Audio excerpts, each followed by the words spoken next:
파인애플은 중앙아메리카 원산으로 콜럼버스가 처음 스페인으로 들고 오면서 유럽에 소개되었습니다. 스페인 왕실과 귀족들이 이를 나눠 먹어보고 너무나 달고 맛있다며 유럽에서 재배를 시도했지만 유럽의 기후에서는 파인애플이 자라지 않았기에 실패하였고 대서양을 건너 배로 수송하는 수밖에 없었기 때문에 파인애플의 가격은 실로 상상을 초월했습니다. 때문에 어쩌다가 파인애플을 하나 구하면 먹는 것이 아니라 파티가 열리는 홀 중앙에 놓아둬서 재력을 과시하는 장식품으로 사용했으며 그렇게 장식용으로 계속 쓰다가 썩기 시작해야 겨우 먹을 수 있었습니다. 요즘 우리나라에서는 식당에서 고기를 먹고 있을 때 파인애플을 깎아서 판매하는 분들을 종종 만나볼 수 있죠. 다른 과일은 그런 경우가 없는데 왜 유독 파인애플만 그렇게 판매하는 걸까요? 파인애플이 소화에 도움이 된다는 인식 때문이 아닐까 추측해봅니다. 파인애플에는 비타민 C, 비타민 B6, 칼륨, 망간, 섬유질, 브로멜라인 등의 다양한 영양소가 함유되어 있습니다. 이렇게 영양소가 풍부한 파인애플을 섭취할 경우 우리 몸에 나타날 수 있는 효능과 부작용에 대해 상세하게 알아보겠습니다.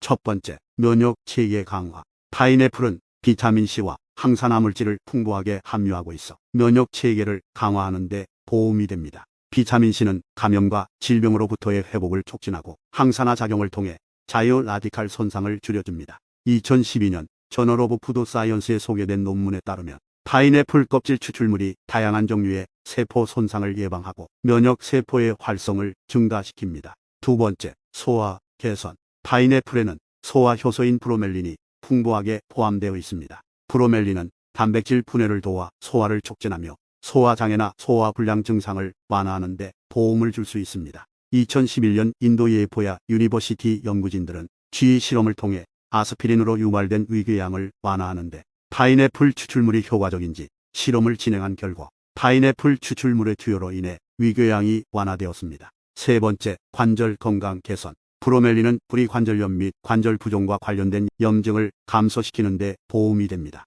또한 파인애플에는 유연성을 향상시키고 관절 건강을 유지하는 데 중요한 역할을 하는 유황을 함유하고 있습니다. 네 번째, 소염 효과. 파인애플은 소염 효과를 가지고 있어 부위적인 부종이나 상처, 염증을 가진 피부에 유용할 수 있습니다. 파인애플 조각을 직접 해당 부위에 바르거나 파인애플 주스를 사용하여 소염 효과를 얻을 수 있습니다. 다섯 번째, 행복감 촉진. 파인애플은 트립토판이라는 아미노산을 함유하고 있는데 이 물질은 세라토닌이라는 신경 전달 물질의 전구 물질로 작용합니다. 세로토닌은 기분을 안정시키고 긍정적인 기분과 행복감을 촉진하는 데 중요한 역할을 합니다. 파인애플에 함유된 비타민 B6는 신경 전달 물질인 세라토닌과 도파민, 노르에피네프린 등의 합성에 필요합니다. 또한 파인애플에 함유된 비타민 C는 스트레스에 대한 저항력을 향상시키고 신경 전달 물질의 합성에 필요한 효소로 작용해 기분 개선과 스트레스 완화에 도움을 줄 수 있습니다.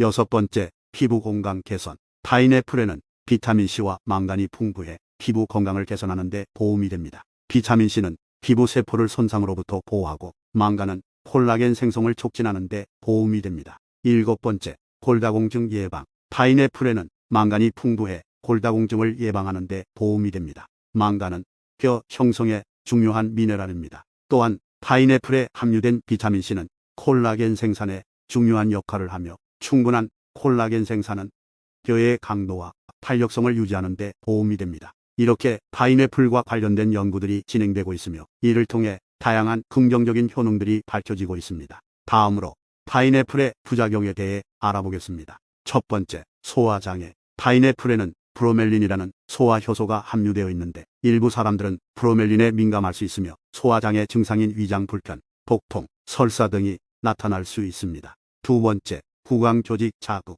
파인애플은 산성의 특성을 가지고 있어 과도하게 섭취하거나 과일을 오래 먹는 경우 구강조직에 자극을 줄 수 있으며 구강점막의 트러블과 입술의 표면 손상, 구강궤양 등이 나타날 수 있습니다. 세 번째, 약물 상호작용. 파인애플에 함유된 일부 성분은 특정 약물과 상호작용할 수 있습니다. 예를 들어 파인애플은 항응고제의 효과를 강화시킬 수 있으며 일부 항우울제와의 상호작용이 보고되기도 합니다. 따라서 현재 약물을 복용 중인 경우 의료 전문가와 상담하는 것이 중요합니다. 네 번째, 알레르기 반응. 일부 사람들은 파인애플에 대한 알레르기 반응으로 피부 발진, 가려움, 발적, 구강내 염증, 속쓰림, 구토, 설사 등의 증상이 나타날 수 있습니다. 파인애플 섭취 시 주의해야 할 사항으로 임산부는 파인애플 심지를 잘라내고 드시는 것이 좋습니다. 심지에 함유된 브로멜린 성분은 단백질을 분해하는 효소로 많이 먹을 경우 혀가 아린 느낌을 받을 수 있는데 이 성분이 태아 손상이나 유산을 유발할 수 있습니다.